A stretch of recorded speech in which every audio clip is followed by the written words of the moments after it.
اسلامی صدارتی نظام، میں ووٹنگ کے اندر یہ ایک ٹرینڈ دیکھ رہا ہوں کہ کافی ان کی کوئی 10-15% لوگ اسلامی صدارتی نظام کا مطالبہ کر رہے ہیں کہ ٹھیک ہے صدارتی نظام، لیکن وہ اسلامی صدارتی نظام ہو۔ تو میں یہ سمجھتا ہوں کہ اس کنفیوژن کو میں دور کر دوں کہ میرے ذہن میں کیا ہے۔ ہمارے لیڈران نے یہ بڑی کنفیوژن پیدا کر دی ہے کہ جی کبھی ہم بات کرتے ہیں وہ چائنا کی طرز پہ ہوگا، کبھی بات کرتے ہیں امریکن طرز پہ ہوگا، کبھی ہم کہتے ہیں وہ ایک مدینہ کی ریاست کی طرز پہ ہوگا۔ تو بات یہ ہے کہ آج سے 1400 سال پہلے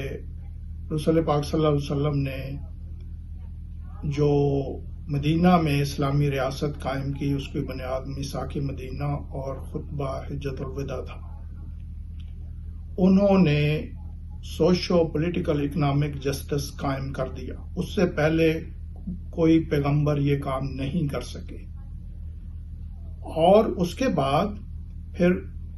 یہ سلسلہ چلتا رہا اور پھر اسلام کے اوپر کوئی 500-600 سال بعد ایک اس کا جو پولیٹیکل زوال آیا، پھر وہ زوال کچھ عرصہ قائم رہا، پھر اس کے بعد ایک دوسرا عروج آیا اس کا۔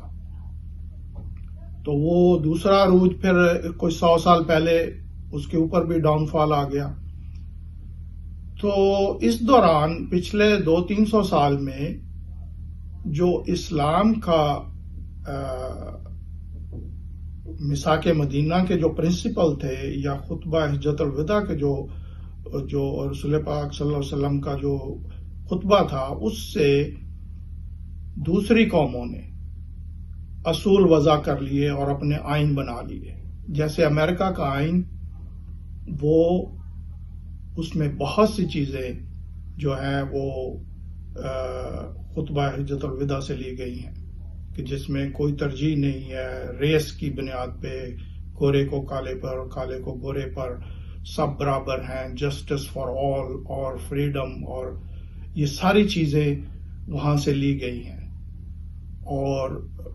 اس کے بعد اگر آپ بولشوک ریولوشن کو دیکھ لیں تو وہاں بھی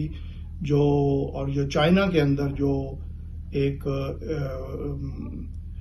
اقتصادی طور پہ جو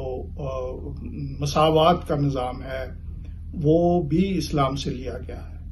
تو یہ جو چیزیں اسلام سے لے کے یہ سسٹم بنے ہیں، یہ کوئی ممنوع نہیں ہے۔ تو ان میں بہت سی وقت کے ساتھ ساتھ ترقی ہو چکی ہے، اور یہ ایکچولی اسلام کی ہی میراث ہے۔ جیسے اقبال نے کہا تھا کہ لا پھر ایک بار وہی بادہ و جام ہے ساقی، ہاتھ آ جائے مجھے میرا مقام ہے ساقی۔ تو یہاں میں تو سمجھتا ہوں کہ اقبال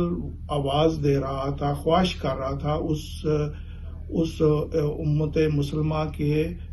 جو نشت ثانیہ کے لیے، اور پھر اس نے آگے خود ہی اس کو کہہ دیا کہ عشق کی تیغ جگر دار اڑا لی کس نے، علم کے ہاتھ میں خالی نیام ہے ساقی۔ کہ جو اسلام کا اصل میسج تھا وہ تو ویسٹ لے گیا، تو ہمارے ہاتھ میں خالی ایک نیام ہے جس کے اندر وہ تلوار نہیں ہے۔ ہمیں جو ابھی صدارتی نظام پاکستان میں چاہیے، وہ اس کی میں ڈیٹیل ایک علیحدہ ویڈیو میں دے چکا ہوں، تو وہ کوئی 15 منٹ کی ہے، اور وہ بالکل ہمارا اپنا پاکستان کا آرگینک نظام ہوگا، لیکن اس میں سے کچھ چیزیں ادھر ادھر سے بھی لی جائیں گی۔ اس کا مطلب یہ نہیں ہے کہ ہم ان کی نقل کر رہے ہیں، وہ ہماری ہی میراث تھی جو انہوں نے لی اور یہ سپر پاور بن گئے۔ تو اب میں آتا ہوں کہ جو کچھ لوگ اس میں خلافت کی بھی بات کر رہے ہیں کہ جی خلافت ہونی چاہیے، صدارتی نظام کو ہم نہیں جانتے، خلافت ہونی چاہیے۔ تو اس سلسلے میں میرا مائنڈ یہ ہے اور میرا غور و فکر یہ ہے کہ جب اسلام کا سیکنڈ جو کوئی 100 سال پہلے 1918 میں جب سلطنت عثمانیہ جو ہے اس کے اوپر زوال آیا، تو اس کے بعد کچھ اسلامی جو اسکالر تھے جیسے حسن البنا اور ادھر ایجپٹ میں اور ہمارے انڈیا میں اس وقت کے انڈیا میں مولانا مودودی، انہوں نے خلافت کے لیے تحریکیں شروع کی، لیکن انفارچونیٹلی وہ کامیاب نہیں ہو سکیں، اور پھر ان کی نیت بالکل ٹھیک تھی۔ اس میں جو نوجوان تھے وہ ڈس اپوائنٹ ہو کے، مایوس ہو کے، پھر دنیا میں کچھ ایسے حالات آئے جیسے وہ رشین انویژن ہوئی 1979 میں افغانستان میں، تو وہ سارے لوگ جہاد کے لیے ادھر جمع ہو گئے۔ تو پھر ان کے اندر یہ چیز پیدا ہوئی کہ ہم اپنی خلافت قائم کریں۔ تو جو اقبال نے کہا تھا کہ بر صغیر کے نارتھ ویسٹ میں ایک مسلم اکثریت کے علاقوں پر مشتمل ایک اسلامی ریاست اگر بن جائے تو وہ مسلمانوں کی جو ڈیسٹنی ہوگی۔ تو اس کا مطلب کیا ہے؟ ڈیسٹنی کا مطلب جو ہمارے آج کل پرائم منسٹر اس کو بڑا ایکسپلین کر رہے ہیں کہ جی ایک اسلامی جمہوری فلاحی پاکستان، میرا خیال ہے کہ یہ کافی نہیں ہے، کیونکہ وہ تو چڑیاں اور پرندے بھی کھا پی کے دن کو رات کو آرام سے سو جاتے ہیں، تو وہ بھی بڑے آزاد اور ان کی خوشحالی اور فلاح ہوتی ہے اس میں۔ یہ ڈیسٹنی کا مطلب جو میں انٹرپریٹ کر رہا ہوں آج کے دور میں، اگر اقبال بھی زندہ ہوتے اس وقت تو وہ بھی یہی سمجھتے کہ اس وقت دنیا کے اندر ایک نظام ہے جو UN کے اندر چل رہا ہے، جس میں 5 سپر پاور ہیں: امریکہ، رشیا، چائنا، انگلینڈ اور فرانس۔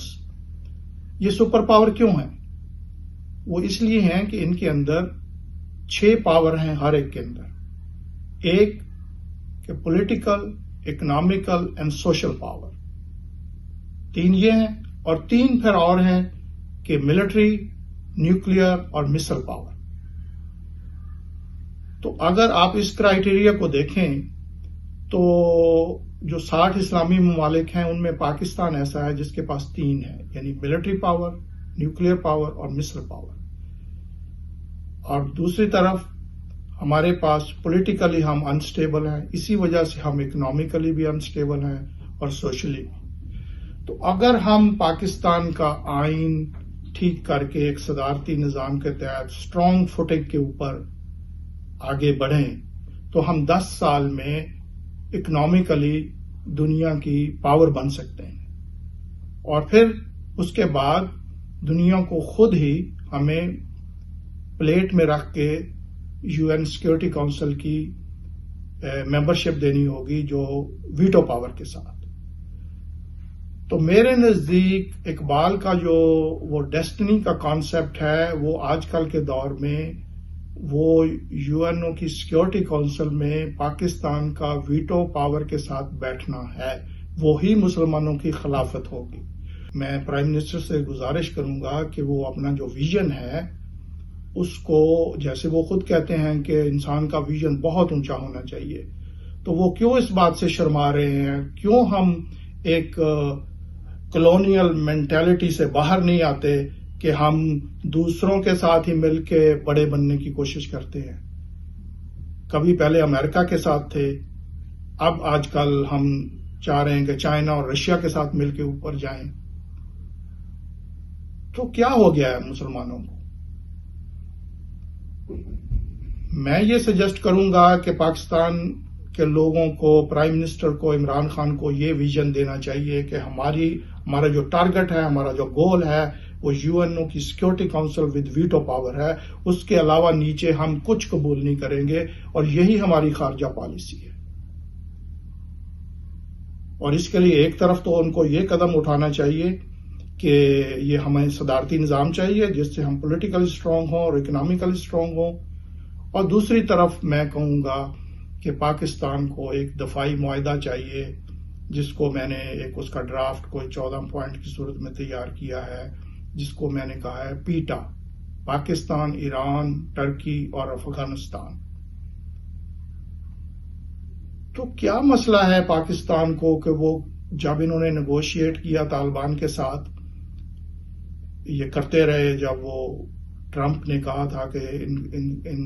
ہم نکلتے ہیں اور آپ ان سے معاہدہ نیگوشیٹ کریں، تو اس وقت کیوں نہیں ان کے ساتھ پاکستان نے اپنا فیوچر کا دفاعی معاہدہ نیگوشیٹ کیا؟ ہم اتنے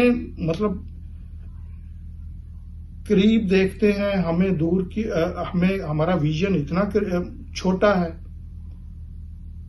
میں یہ کہوں گا کہ پاکستان کو فوری طور پہ افغانستان کے ساتھ دفاعی معاہدہ کرنا چاہیے، اس میں ترکی کو شامل کرنا چاہیے، ایران کو، لیکن اگر فرض کریں ابھی 2 سے ہی شروع ہو جائے تو پھر تیسرے کو شامل کر لیں، پھر چوتھے کو شامل کر لیں۔ تو یہ جو اس سینٹرل ایشیا میں ایک پاور کا بلاک بنے گا،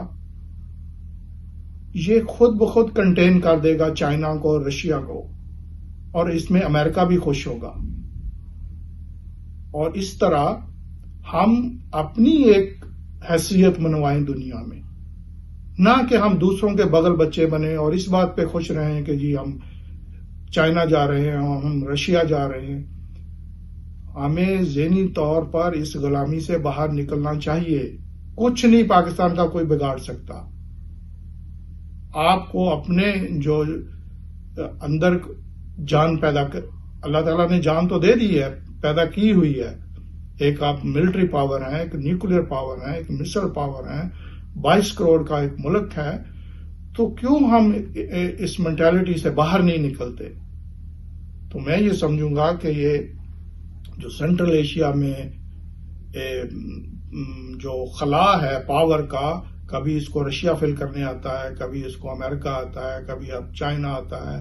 تو اس کو ہمیں خود فل کرنا چاہیے۔ ہمیں یہ پیٹا، پاکستان، ایران اور ترکی اور افغانستان کو مل کے ایک دفاعی معاہدہ، جس کا میں نے ڈرافٹ دیا ہوا ہے، اور یہ میں نے ان سب کے پریزیڈنٹ کو بھی بھیجا تھا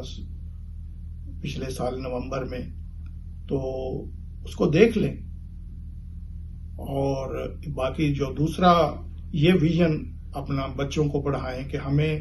ہماری جو خلافت ہے